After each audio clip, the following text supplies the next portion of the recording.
అంచేత కొంచెం మీరు సమయం దృష్టిలో పెట్టుకొని మాట్లాడాల్సిన అవసరం ఉంది.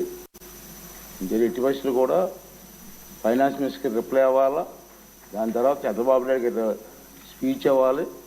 ఇవన్నీ కూడా 1:30 కల్లా కంప్లీట్ చేయాలి. దాన్ని దృష్టిలో పెట్టుకొని మాట్లాడవలసినందుకు కోరుతున్నానండి. ఫస్ట్ క్వశ్చన్ 21 క్వశ్చన్ ఈవేళ పాపం మాధవి గారు వేశారు, కానీ వారు విప్పుగా ఉన్నారు కాబట్టి క్వశ్చన్ వేయడానికి అర్హత లేదు. ఆ సీఎం గారు డిసైడ్ చేయాలి, నేను కాదు. మాట్లాడిన తర్వాత ఇస్తారు లాస్ట్లో, ఆ సీఎం ఒప్పుకుంటారు.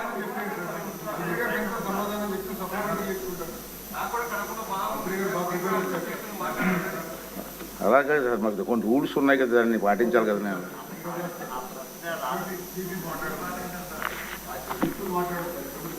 విప్పులు కూడా నేను భారతదేశంలో ఉన్నటువంటి అసెంబ్లీలు అన్నీ కూడా విప్పులు ఎవరు కూడా మాట్లాడలేదని సాంప్రదాయం ఉంది.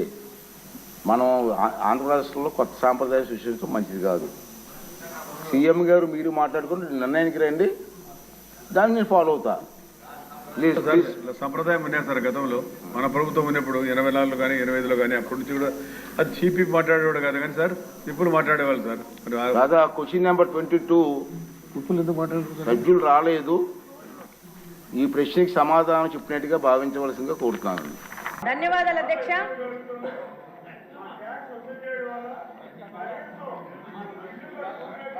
ధన్యవాదాలు అధ్యక్ష, ఈ అవకాశం నాకు ఇచ్చినందుకు.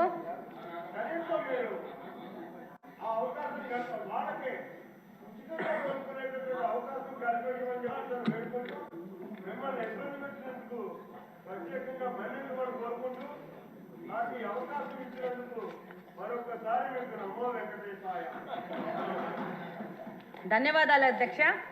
ఈరోజు ఈ బడ్జెట్ సందర్భంగా ఈ అవకాశం ఇచ్చినందుకు. వెనుకబడిన ప్రాంతం రాయలసీమ ప్రాంతం, అది కడప నియోజకవర్గం నుంచి వచ్చాను. ఈరోజు కడప అంటే చారిత్రాత్మకంగా వెంకటేశ్వర స్వామి తొలి గడప కడప నుంచి వచ్చాను.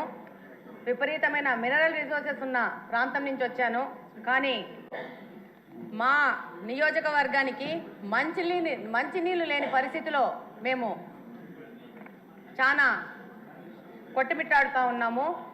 దాదాపు బ్రిటిషర్స్ కాలంలోనే మాకు ఎయిర్పోర్ట్ ఉంది, ఎయిర్ బేస్ ఉంది. అప్పుడే డెవలప్ అయిన కడప నియోజకవర్గానికి ఈ రోజు పరిస్థితి ఏంటంటే, మాధవి గారు ఇది బడ్జెట్ మీద డిస్కషన్ చెప్తాను అట్లా మీ సమస్యకి మళ్ళీ టైం దొరుకుతుంది. మీ నీటి సమస్యకి కొంచెం చెప్పండి. కొంచెం చెప్పండి అధ్యక్ష.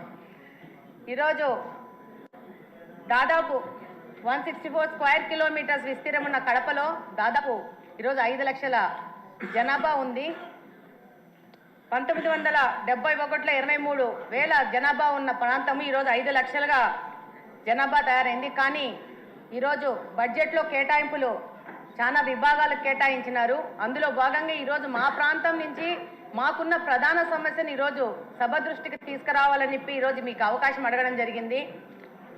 అందులో భాగంగా ఈరోజు మాకు వాటర్ రిసోర్సెస్ గురించి చూస్తే 2 water resources, Penna river, Buggavanka almost అది ఫంక్షనింగ్లో లేదు. పెన్నా రిసోర్సెస్ వస్తే, పెన్నా రివర్కి వస్తే 2 గండి water works, Lingampalli water works నుంచి మాకు నీళ్ళు వస్తున్నాయి. దాదాపు కరువు పీడిత ప్రాంతం వల్ల దాదాపు ఏ డివిజన్లో కూడా 3 నుంచి 4 రోజులకు గాను ఒక్కసారి నీళ్ళు ఇవ్వలేని పరిస్థితిలో కడప నియోజకవర్గం నడుస్తూ ఉంది. దాదాపు 20% గృహాలకు ఇంకా మంచినీళ్ళ కనెక్షన్ లేదు.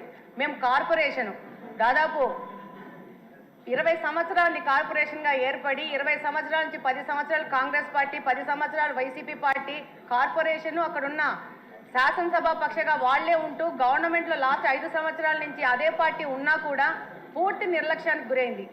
ఈరోజు ఈ బడ్జెట్ సందర్భంగా ఈ యొక్క సమస్యను మీ ద్వారా ప్రభుత్వ దృష్టికి, మిగతా సభ్యుల దృష్టికి తీసుకుపోవాల్సిన అవసరం ఉంది. కార్పొరేషన్ అని చెప్పుకోవడమే కానీ కార్పొరేషన్లో మంచినీళ్ళు ఇవ్వలేని పరిస్థితిగా కడప నియోజకవర్గము ఈరోజు ఉంది.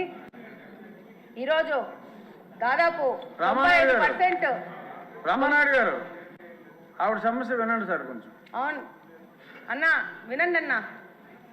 95% ప్రజలు ఇంకా తాగడానికి మంచినీళ్ళు కొనుక్కునే పరిస్థితిలో ఉన్నారు. ఎంత దుర్భరమైన పరిస్థితి అంటే వాటర్ ప్లాంట్ల నుంచి వచ్చిన రిమైనింగ్ వాటర్ని కూడా పట్టుకొని పోయి గృహ అవసరాలకు వాడుకునే పరిస్థితిలో కడప నియోజకవర్గం ఉంది. కార్పొరేషన్కి సమ్మర్ స్టోరేజ్ ట్యాంక్ లేదు.